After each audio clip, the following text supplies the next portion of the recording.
opportunities are everywhere. It's whether or not we make the choice to connect to self every day, to actually connect with that child that is still within us, to tap into her or him. This is the irony of the whole thing, is that when you're in this subconscious state, you're not fully awake. However, if you spend time in the unconscious, your soul wakes up. Once I discovered the connection between how we physically show up in our bodies and the connection to our soul, what is that? It's an embodiment. Gift that I have, how I've learned that I can support in having that mind shift happen is I Mhm. do it with clothing.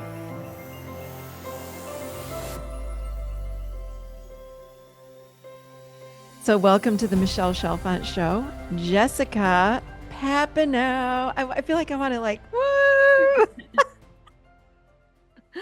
Hello, friend. Good to see you. Hi, so wonderful to see you. My day just got better. It was good. Oh, Now it's great.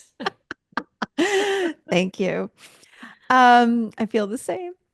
So, I want to start out by saying I'm really excited about this. We're going to talk a lot about living your soul's purpose. We're going to talk about, gosh, I mean, we've got a lot to talk about today, right? I mean, your story Oh, is really, really incredible. But I want to say this up front. You typically work with women, so we are going to talk about women today. However, you brought up a great example earlier with me when we were chit-chatting that if you are in a relationship with a woman, whether it be if you have a sister, a friend, a girlfriend, a wife, a mother, whomever, that you want to understand better, more deeply, etc., this is the show for you to listen to. And also, you might have some aha moments when we get into the living soul's purpose, but it's a lot. It's going to be a lot today. We're talking a lot about women. So I don't want to let any male man feel like they're excluded. We are not doing that. We want to invite you into the conversation today. So, where do we begin? We started talking about living your soul's purpose, and that's something that, gosh, you and I talk about this. Like, I know that's where I am, and you talked about your story. This is where you are. So, how about we talk about you and how yeah. did you get to where you are today? Because you are living on your soul's purpose or aligned with your soul's purpose. And I want to really invite other people to reach for that. And let's help people understand maybe how do they live on purpose, like aligned with their soul's purpose. Let's start there. Well, I think what's really interesting is that it took me until, gosh, I was about 40 to realize that there was this through line between the gift that I had of styling women and what that really represented and how that really was transforming women's lives in such a way that they were able to then live out their soul's purpose. Mm. And I get it now. I mean, I grew up, I actually grew up thinking that what I loved was superficial because it's exterior. And so why don't I just start there? I'll Yeah, start yeah, yeah. sharing like how I grew up because you would never imagine a fashion stylist that has worked with thousands and thousands of women on, styling them, that I came from this really rural town in the backwoods of Maine. My parents were hippies. We lived off the grid. Literally lived off the land. Our food source was from the fruits and vegetables that we harvested in the fall. We had an outhouse. We had one wood burning stove to heat, call it the home, but it did start out as a shack. Actually, it started out as a summer kitchen that was not insulated. The story is I did start out in a home and then we moved to this summer kitchen. We didn't have all the amenities to begin with, but when we moved to the summer kitchen, there was really no amenities. So we had kerosene lantern, we had a pee potty that we peed in all night, and an outhouse. And it was cold. It was very cold. And from the age of about age 8, my job was to take a pea potty out to an outhouse and dump it in the outhouse every day. And so, Wow. I mean, I'm sharing this story because I just want to kind of set the table because I'm so not in that place anymore. But that really is kind of the start of everything. And, I realized at a very, very young age, that I had this gift, and it must have been given to me by source, by God, by, whatever word you want to use. Mhm. Because, I mean, obviously my family was not into fashion. I was just going to say that, like, whoa, like it's not like this was sprinkled in your awareness when you were growing up. Okay. No, I Yeah. didn't even have a television to like see what was happening in the outside world in cities and stuff. Like I had no idea. But what I did know was that I loved playing with the clothes that I had in my closet. And these clothes were from Salvation Army. Like my parents were not buying me new clothes. The clothes were just to like keep warmth. It was not, that's the only purpose of it. So take these articles of clothing out of the closet. I would do this every single day. I was an only child until my parents divorced and my mom remarried and we became a blended family. But Mhm. up until age 11, it was just me. And I remember so vividly at the age of 4 going in, extracting these pieces of clothes every day, putting on the outfits, creating all kinds of fun outfits, looking in the mirror and pretending that I was anywhere but where I was. And it was this beautiful, magical space. Because obviously I didn't have a TV, my that became like my superpower was my imagination because I needed this special world to play in. And so I felt beautiful. It felt so inclusive in this really beautiful space. I saw people in the mirror. I mean, that's how imaginative I was. And, but I will never forget the day, and my parents didn't approve of this. And I'll never forget the day when my dad, because I would leave a mess of clothes in that closet and just pile them up in there at the end of the day. And he came in with a padlock. And he said, you've been told that you shouldn't be doing this. You need to be outside in the garden, play outside. You should not be in your closet making outfits. And so he went to put the padlock on there, and I threw myself on the ground. I mean, it was so vivid, this memory that I have, because it really was something that shifted in me when this happened, that I realized that my parents really didn't approve of what I was doing. And it became, in that moment, shameful, Mm. what I loved. Mhm. Wow, wow, wow. It's fascinating to think about now that you are the stylist. And I'm just, my mind is blown because I know you as an adult. And I'm thinking, was this back in the 1800s with an outhouse? Like, what the heck? Like, when was this in the 70s, 80s? 70s. Yeah, I was born in 1976. Oh my gosh. Okay. So then fast forward, keep going. Such a Yeah, fascinating story. It's fast such a forward. story. 1993. My parents had divorced when I was 5. My dad had moved back to Canada. He was a Canadian. Um, he was not, how do I say this without sounding mean? It's okay. I don't care if he hears me. Mhm. My dad was a bit of a deadbeat. Like he just was not a go-getter. He just couldn't get his life together. He went back to Winnipeg, Manitoba, and moved in with his mom. And not that I had a close relationship with my dad, but I saw this as an opportunity to live a different life because I knew in Winnipeg there was electricity, it was a city, there was a mall there, all kinds of stuff. So I'm 16 years old, it's 1993. And, I get on that plane and I'm just like, my life is about to change. Like, it's scary because I'm going to a new country, I'm leaving all my friends, but I wanted out of this small town so bad. I just wanted to work in a mall.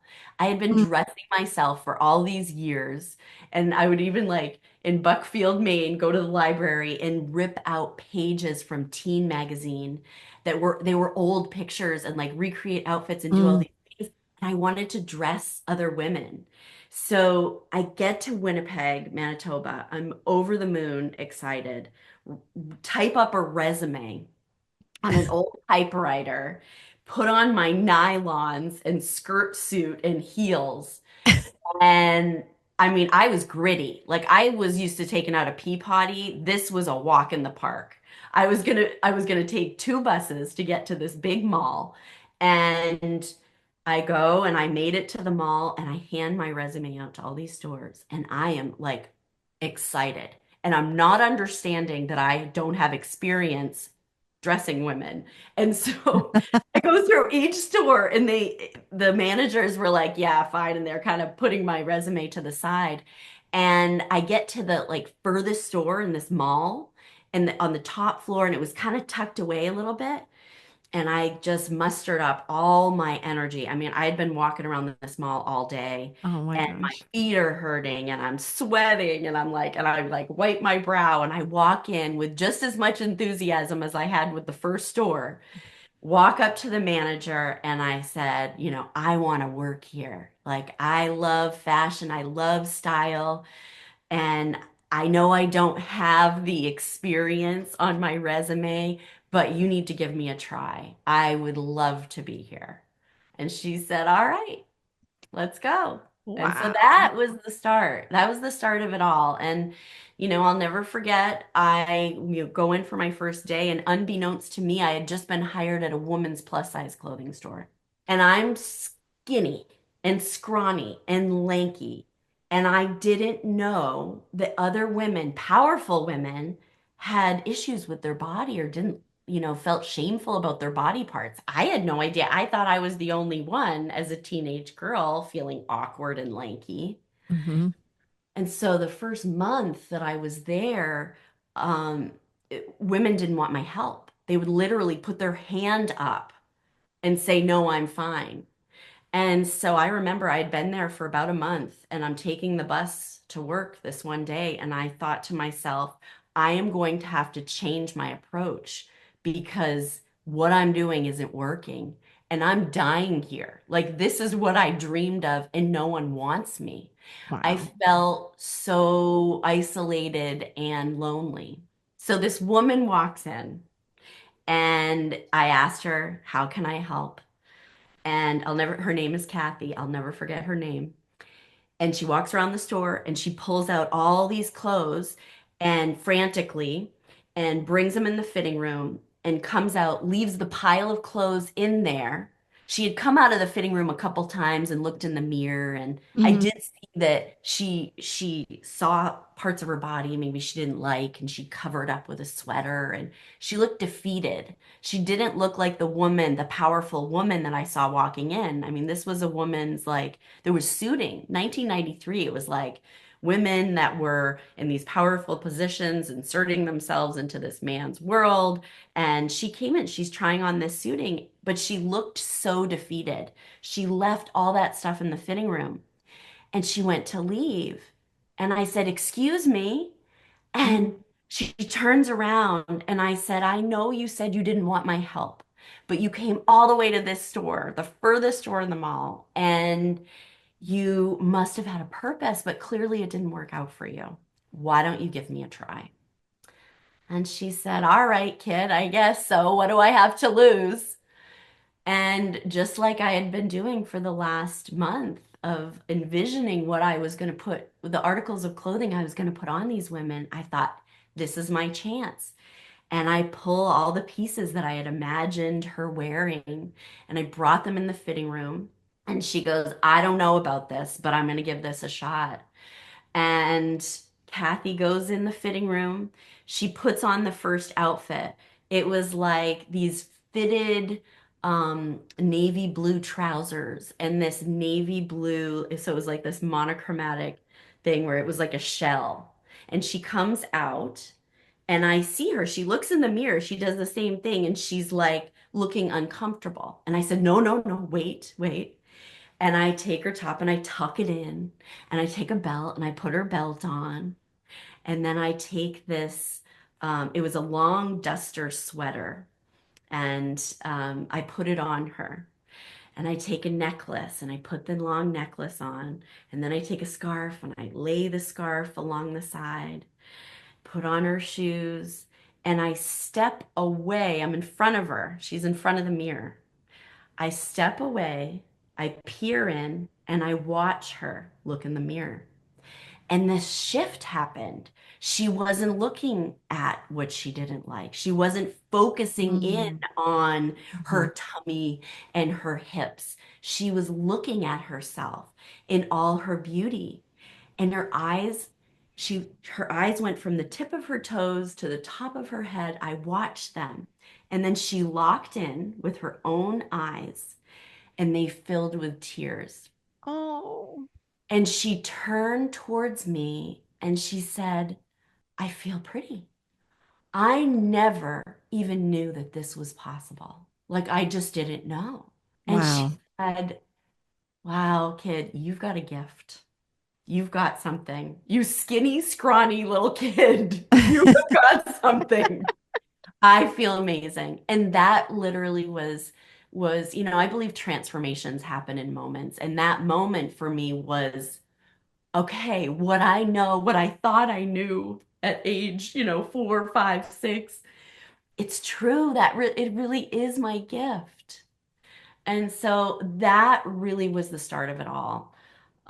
My life was very, I lived a hard life. My dad, I didn't realize, but my mom she didn't intentionally want to hurt me, but she had sent me to her abuser. So Mm. I was abused starting at that age. I was treated the same way that my mom had been treated by my dad. And really my ability to have this imagination and use clothing and look in the mirror and pretend, even at 16, 17 years old, that I was in a better life and I could see it and I could disassociate from what I was experiencing. Mm. Wow. Thank you for that. What a story. We started out talking about, again, the soul purpose. It's just fascinating that at such a young age, you were able to tap into that. You're aware of that.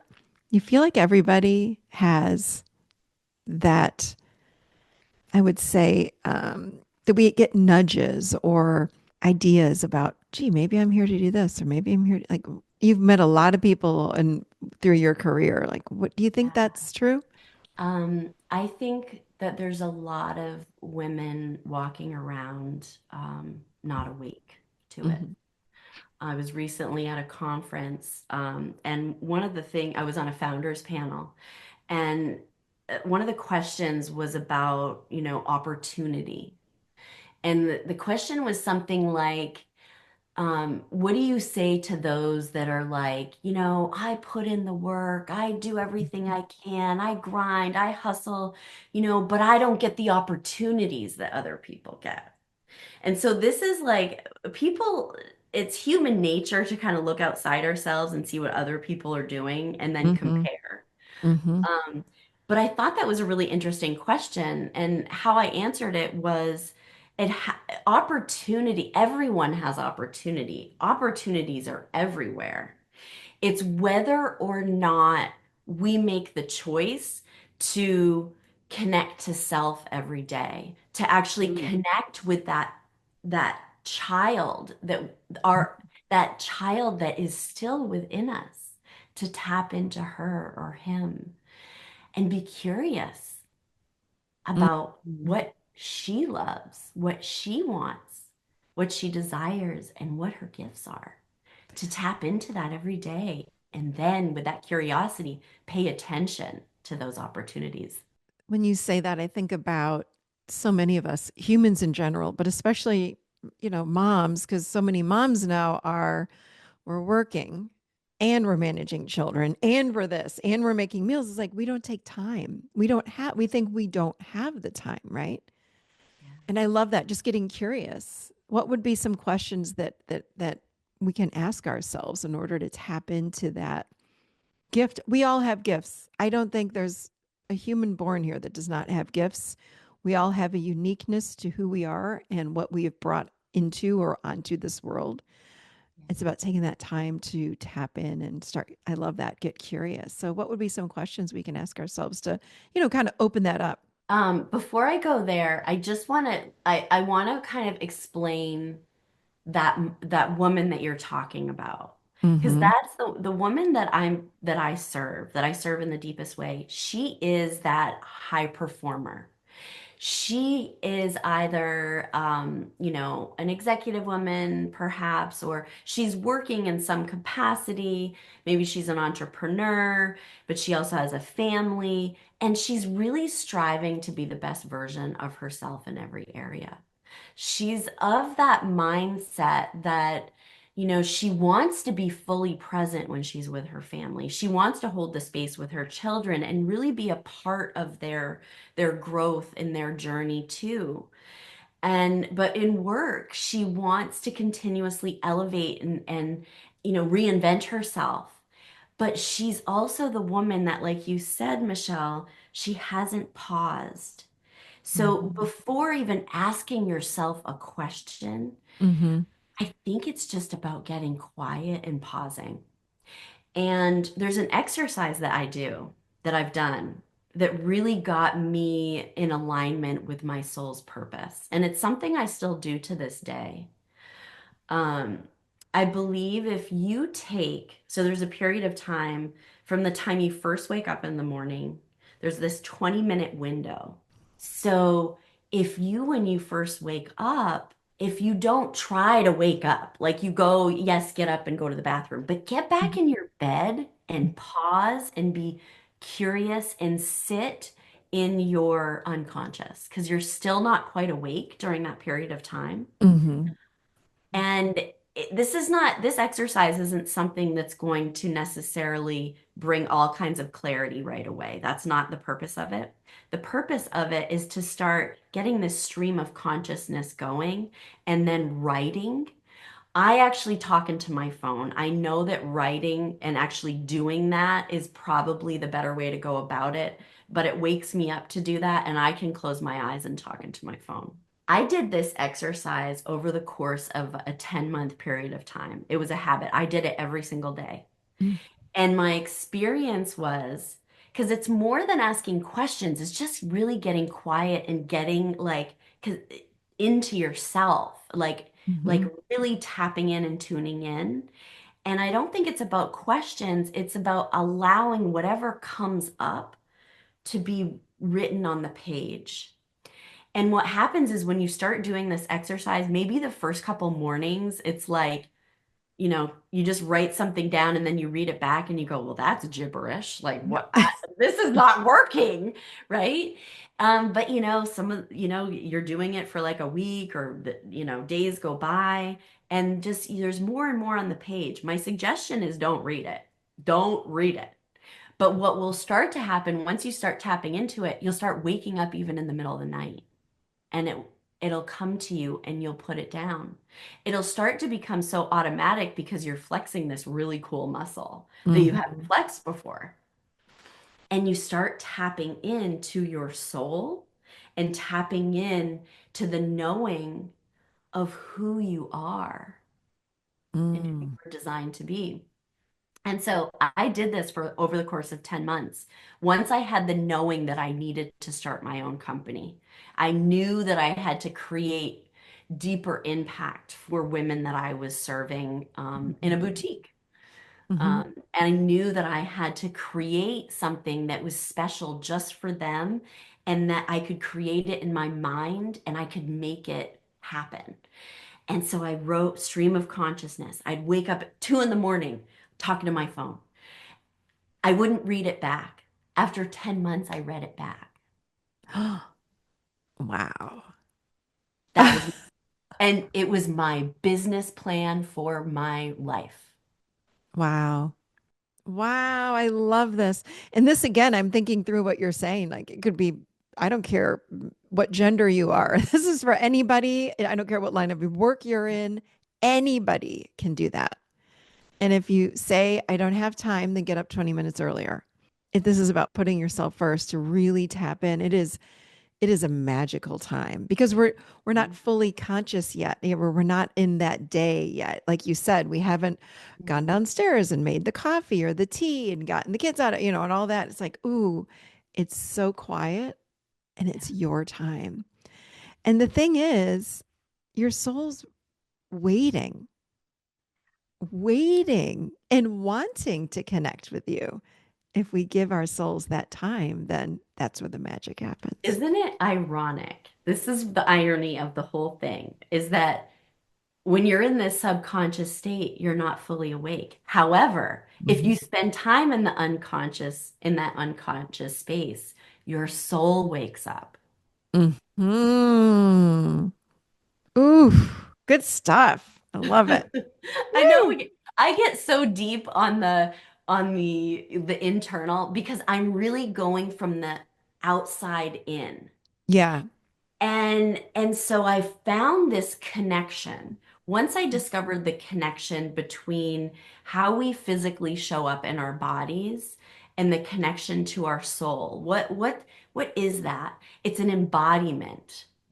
So Mm-hmm. it's much like when I saw Kathy in the mirror. Mm-hmm. And what she did was she wasn't connecting to her soul. She wasn't connecting to her inner gift, her inner self. She was stuck in self in a different way. She was stuck in seeing what she didn't love about herself, what she didn't love about her body. That's good. And therefore, when we focus on what we don't like, just and ruminate in it, it just becomes bigger. Which is exactly what we do though as women though, is I mean men do it too. I know men that do the same thing, but we look in the mirror and we're looking for what's wrong.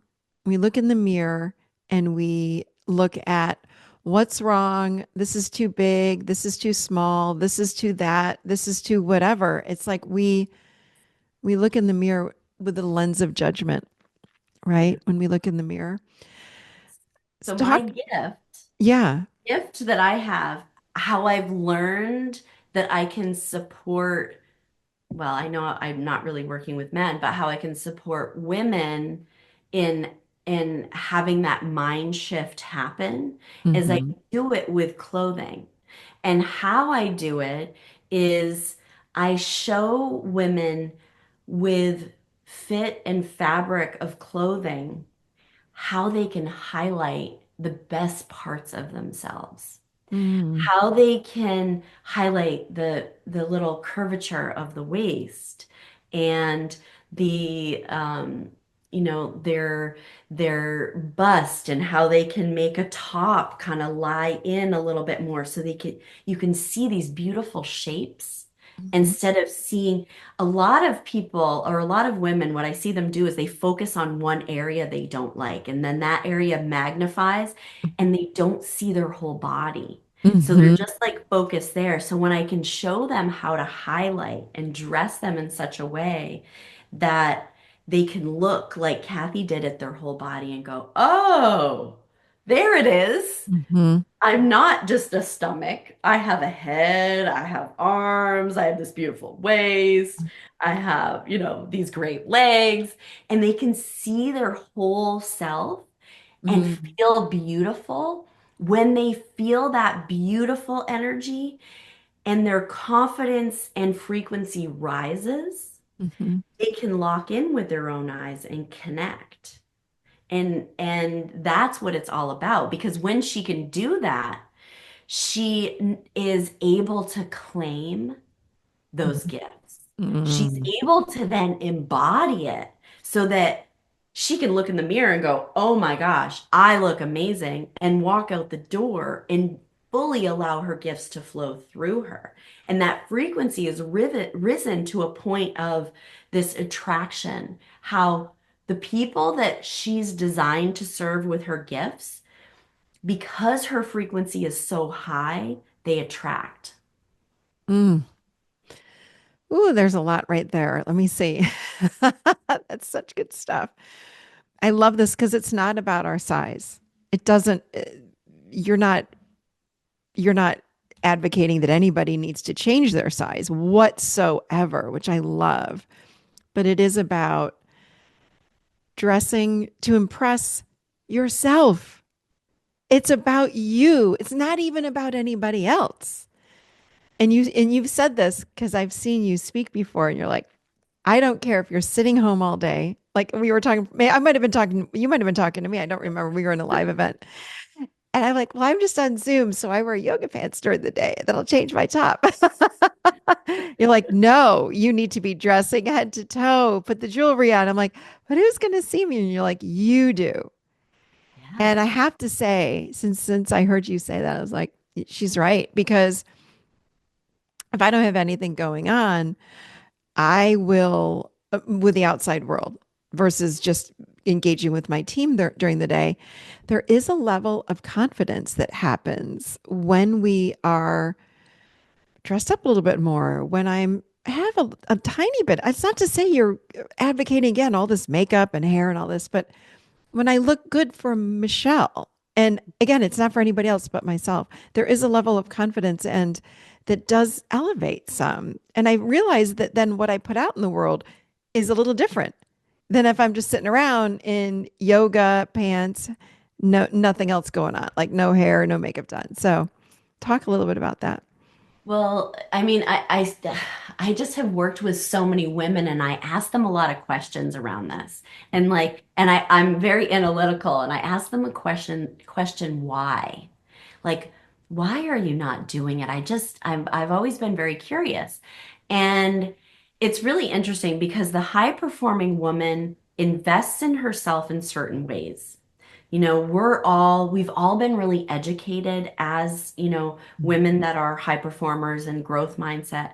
We know that when we get up in the morning, that it's very healthy to prime our days with journaling, with working out. I mean, I jump in a cold plunge every morning to like get myself shocked and ready for the day.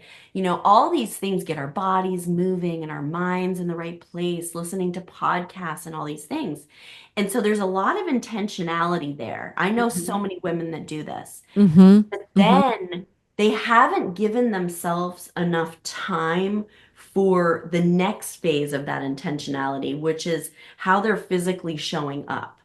And Mm. so if you take what magnifies that internal priming your day is when you take that next step. And I call it getting up, suiting up, and showing up. So Mm. when once you're done your workout and you go in the shower and put the intention into washing your hair, like care for your temple, your body. You're deserving of that. And what I hear women saying is, I don't have time.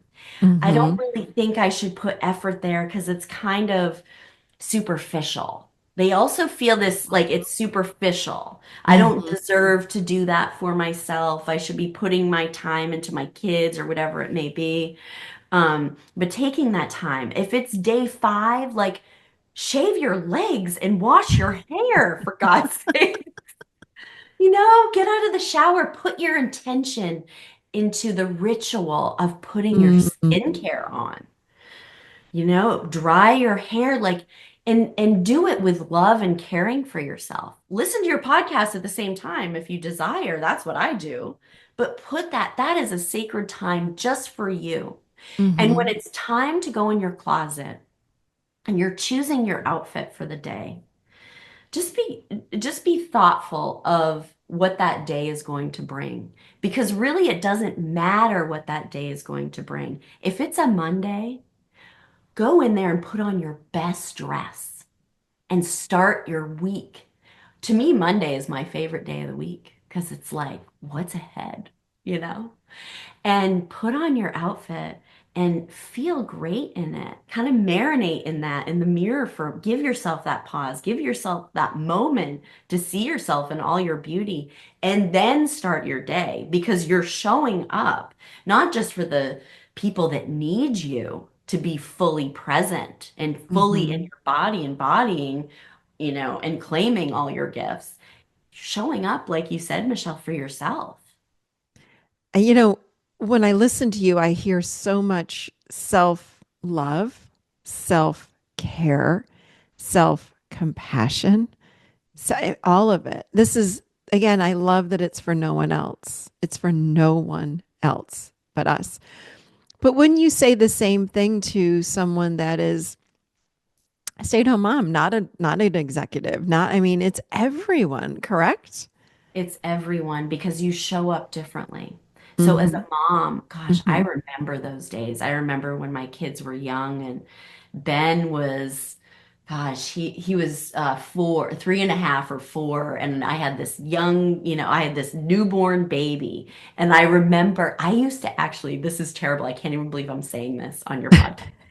But because I was trying to maximize every moment, my kids were terrible sleepers. I would breastfeed him when I was on the exercise bike.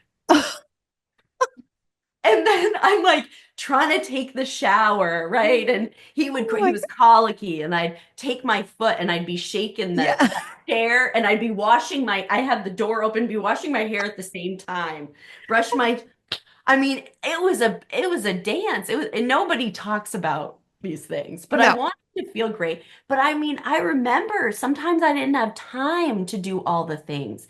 I Yeah. remember one day at the end of the day, my husband coming home from work, and I'm making dinner, and I do not like to cook, and I don't cook anymore, but at that time I had to. And he said, "Honey, why are you wearing your pants inside out?" And literally, they were workout pants, so the crotch was showing. I mean, it was terrible. But then, as I got older and started to realize, I mean, if I would have known then what I know now, I definitely would have done it differently. Mm, And because what happens is when you give yourself that time, and I know what it's like to have kids not sleeping, but to give yourself that time to get up and get yourself ready in the morning and do that whole ritual that I'm talking about. And maybe it's not that you're doing a full face of makeup. mm-hmm, You're going to be home with the kids, or you're going to be running to the store and all these things, but still put on that skincare, still care for yourself. mm-hmm, And there is a way, and I'm doing a demonstration for my community today on this, how to like show up for yourself, even when you're at home for the day, like not working or being home with mm, the kids and all the things, because you deserve to put articles of clothing on your body that feel really nice, that are good quality. It's not, it's like quality over quantity. Like take that intentional time to put on luxury. You birth these children. You should be able to wear a luxury athleisure suit. You know? Okay, but when you say that, I'm like, well, some of that stuff's really expensive when you say Yes. luxury. When I say luxury, so this is what I mean. So many women, I remember when those kids were little, you go to Target and you're going through Target. I'll just get this today. I'll get this $5 t-shirt. I'll get this. Do you know when I see people's wardrobes when they first start working with me, all the crap and wasted money It's that's so in true. there? I got a lot of crap. It's just a bunch of stuff because Hmm. when women make the purchase and they don't necessarily feel like they're deserving of getting the luxury, so they get a bunch of the crap. And really what they're doing is it's filling them up. Like they say I think it's like a 15-minute high you get from a purchase. And then it's fleeting and then it's gone, Yeah. right? So my whole thing really is about even if you don't have a huge budget to be spending on clothes, you're very intentional and strategic about what you bring in to that space. Mm-hmm. Mm-hmm. And it needs to be quality because you deserve that quality. Now, I'm not saying everything has to be designer. That's not what I mean. But I do think fabric is very important. Putting the right fabrics on your body that are, made in such a way that they highlight your best features, that they're made well. As a Yeah. mom, postpartum, you put on something that's really cheap and not made well, and maybe you've washed it twice and it's pilling and the color isn't the same or it's not laying on your body right. You start looking in the mirror and shaming yourself. Mm. What do you say to women that when they dress with style, as you're saying, Mhm. then it's uncomfortable? They don't like the attention.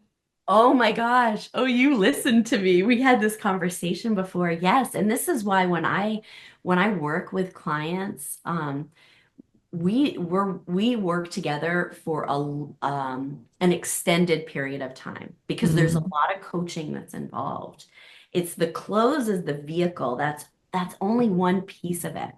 So, oh my gosh, I'm so happy you're bringing this up.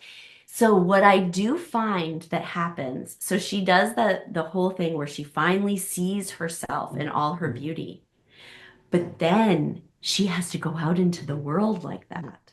And be seen. And that exactly to Hmm. be seen. And Hmm. that's scary. Sometimes she doesn't even realize that she is going into even like, business meetings and really wanting to blend in. She says she wants people to take her seriously and she wants them to listen. But then once she finally shows up in this like incredible outfit and her frequency is different and people start to attract to her, there's fear. Right. Right. There's like, oh my gosh, I'm being seen. And now that I'm being seen, am I going to be revealed? Like, we all have this like imposter syndrome thing that comes up when we're professionals, when we have our own companies and we're like, it's it's hard. It's not easy stuff. And, also what happens when you start to raise your level of how you're showing up, not everybody likes it. Mm. Talk Not talk more about that. you might piss some people off that really liked you the other way. And it doesn't mean that they're bad people because some of them are family. Sometimes that Mm. happens. I notice that happens. So I always Wow. ask women, because I get them, I prepare their outfits. Hmm. And then I plan them per day and I get them to commit to wearing them.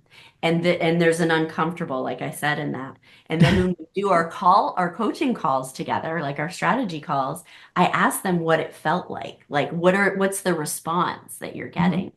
And the people that are the ones in their life that are more of like the energy suckers, the ones that like to ruminate in their problems, Hmm. Hmm. they start getting really annoyed with you because people that are not at your frequency, that when you're at a higher level of frequency, you irritate them because they can't pull you down with them anymore. They want to ruminate.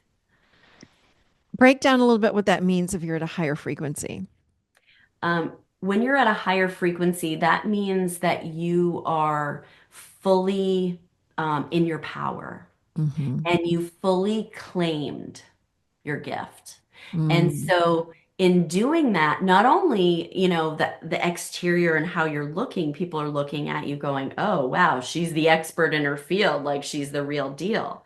That's part of it. But then the other thing that is happening is that you're giving off the energy of, "I am the expert. Yes, I have shown up.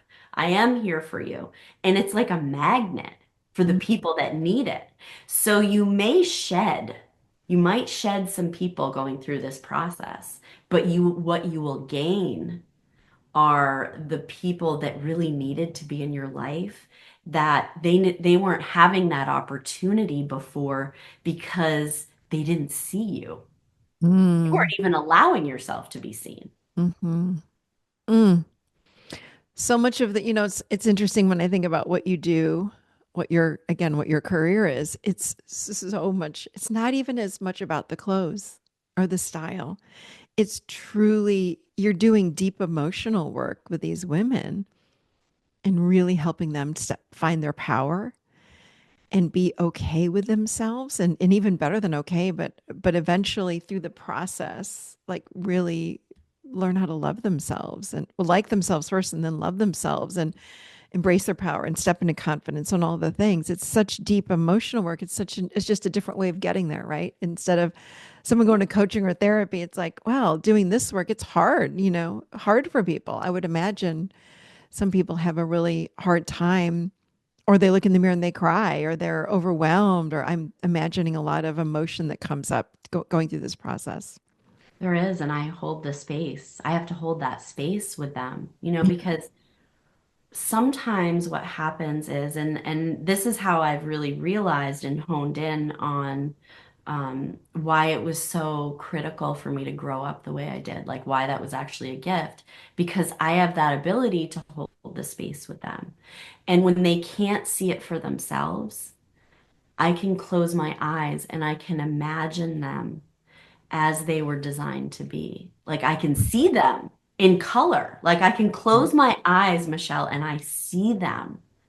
And so when I can hold that space with them and they feel held Mm-hmm. and they trust and allow me to guide them there, that's when they really have that ability to transform. And I truly believe that transformation happens in moments. I've Mm-hmm. seen it happen.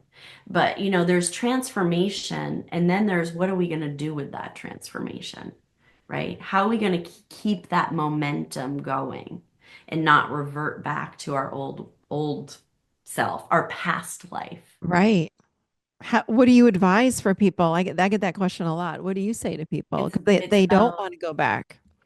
It's about action. So Mm-hmm. it's about having a coach, right? It's about investing in yourself and having someone that can hold that space with you when you're uncomfortable, Mm-hmm. that give a place where they have a soft place to land. Because you go out into the world in the way that I'm describing, feeling beautiful, having this high frequency, you're going to get your ass kicked. You're going to experience joy and Right. success, but you're also going to get your ass kicked because there are the naysayers and the haters out there that want to bring you back down with them. And so, what I say is invest in yourself to have that coach or have your person that holds that space with you, but also continuously take the steps every single day, even if you don't feel like showing up, even if you don't want to be seen, because the only way is through. You can't go around it. Mhm. So true. You and I have had many conversations around claiming. Is there anything you want to add? Talk about the importance of claiming who you are. Mm. This is something that when you brought it up, so can I share this story Yeah. I don't know what that you're sharing, but go ahead. Okay, okay, because you Please really do. affected me. It's so interesting how sometimes we tell people these things and we don't even remember saying them, but it impacted their life. So Yeah. you I don't. impacted my life when Oh, you told me this story about you and someone was complimenting you on, I don't know if it was your podcast, it was, or how you delivered, a speech. I can't remember the exact thing. But what I remember you saying is that you caught yourself saying, oh, it wasn't that good. Oh, it was fine. No, and then you caught yourself and you went, wait a second. I am incredible at this. Like I am doing this work because, and how you started out too is so cool. Like, was it 20 years you were doing psychotherapy? Was yeah, that 25 communication? years ago. 25 Yeah. years. Individual Yeah. sessions. Yeah. And then you knew you had the knowing that you could incorporate this other piece and you created the adult chair and and it's so magical. Like it's so special and unique and nobody else has this gift that only you have. They have their own stuff, but only Mhm. you have this.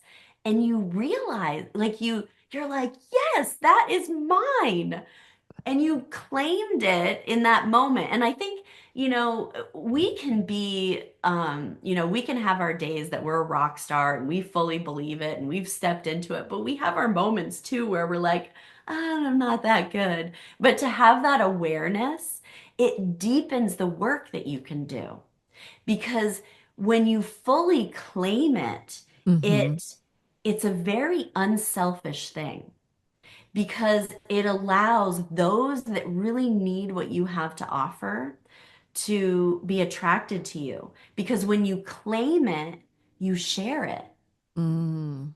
and you shout it from the rooftops.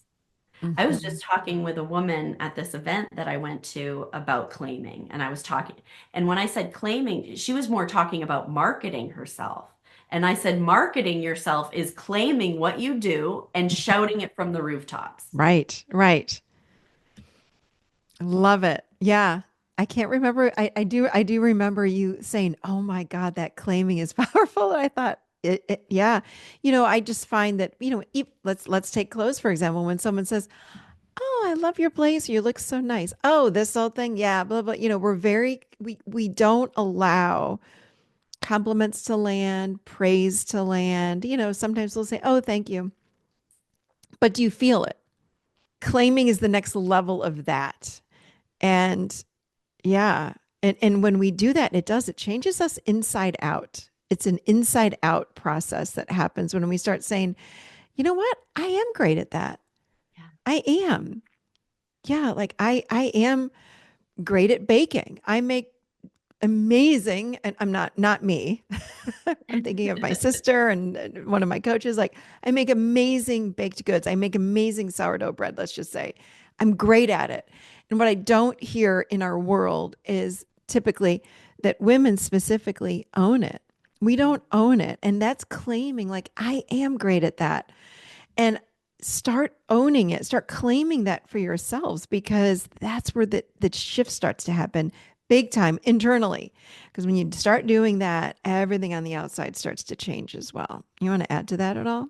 Yeah, I think we should talk a little bit more about women Yeah. specifically. I think, we're brought up to, like, let's play a little smaller so we can allow her to Yes. be bigger, right? Hmm. It's like this Hmm. people pleasing Yep. thing that we Yep. think we're doing the right thing in playing small, or maybe we're sitting with our girlfriends and we've had a super success in something that day and we decide we don't want to share it because we don't want to boast and we don't want them to. Yeah. But to reframe that a little bit, what happens when you do claim it and you do share it and other women see you doing it? Some of them will say she's boasting, she likes herself, she whatever. And those aren't your people. Exactly. Hold on. That's big. Those aren't your people. Someone is jealous. If someone says, "Oh my gosh, I can't believe she said that," they're not your people. And that goes back to frequency. Keep going. That was so good. I want to make sure people hear that. They're not your people. Stop When, trying to fit in with everybody. Stop it. We've got to step into who we are here to become. Step into your gifts, claim your gifts. yes. And When they are your people, when your audience is is the type of woman that is also in, has that inner turmoil and is working on stepping into her power. When mhm, she hears you claim it, you've gifted her with something. You've mhm. inspired her to know that she can claim it too. Exactly. It's contagious. It's It contagious. gives that other person permission Mhm. to also claim their gifts. So you're helping others when you step into and claim your own. Push down. Oh, I could that's a spend beautiful. all day with you. I like this is amazing. I love it. I love you so much. Thank you. So where would people find you? Tell us what do you have going on? Where do people find you? All the things. You can find me in many places. I work really hard to put a lot of free content out there on Instagram, Facebook, LinkedIn, all the places. Okay. Uh, Is that you, just under your name? on Facebook, it's Yeah. customized styling by Jessica. We've never been able to change that. On Instagram, it's the Jessica Papineau, and I think all the other platforms are Jessica Papineau. Got it. What's your No, website? it is csjstyling.com. And we have now a couple different programs, a couple Yeah. different ways that people that desire to level up their fashion and kind of make some of these life transformations, how they can work with us. I work with women one-on-one, but we also have some group things that we can do. And I also do have more of a DIY. So it really depends on kind of where you're at in your journey. We have a digital course. So that would kind of be like step one for a woman that's ready to just dip her toe in the water and kind of Mhm. try this out. And that's a step by step on how to um, edit your wardrobe, how to learn how to release the pieces from your past that are no longer serving you, Mhm. uh, and how to set your wardrobe up for success. We also have a mastermind called Mhm. Aligned to Rise. This is a really, really cool space. So, and it's something that's really been developed deeper over the last 6 months. We have our own app. It's called the CSJ Styling app. Okay. It's in the Apple store. I really wanted a safe container for women that desire to be around other women that want to claim what it is they're doing, that have some, some of the similar challenges, but also similar successes that they'd like to share. Um, and we have a mastermind there where we bring in weekly. I'm either going and doing a live demonstration on fashion. We have conversations also around what women's goals are, and we Mhm. kind of line it up with the fashion piece of it. Once a month, we have guest expert speakers that come in and speak on a variety of topics, mostly things like more what you do, Michelle, that's really Mhm. working on the inside. We do a lot of, have business coaches come in and talk about different frameworks to be more successful in business, relationship people, all kinds of fun stuff, health and wellness. And then we also do collaborating where we do our like networking events where women Mhm. come in and they talk about what their gifts are that they would like to share with the group, what it is they do, maybe something that's on their heart that they feel they want to share, and then they Mm. share a little bit about what they're or they share a need, like a big need they have. And then we go around and we connect people. It's really cool. And there's all kinds of fashion resources in there. There's the digital course in there, outfit of the week, all kinds of really fun stuff on a social feed. And then we have signature styling experience with me. I can serve 15 women at one time. We do Mhm. monthly strategy calls on their style. I have their itinerary of what they're doing for the coming months and plan their outfits. They have a lookbook and a virtual closet, which is also an app. And I also carry all my own inventory. So we send out style boxes. These women never have to shop again.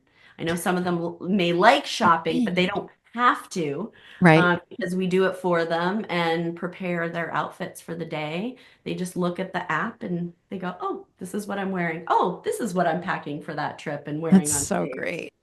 I've seen the And app. It's pretty amazing. thank you.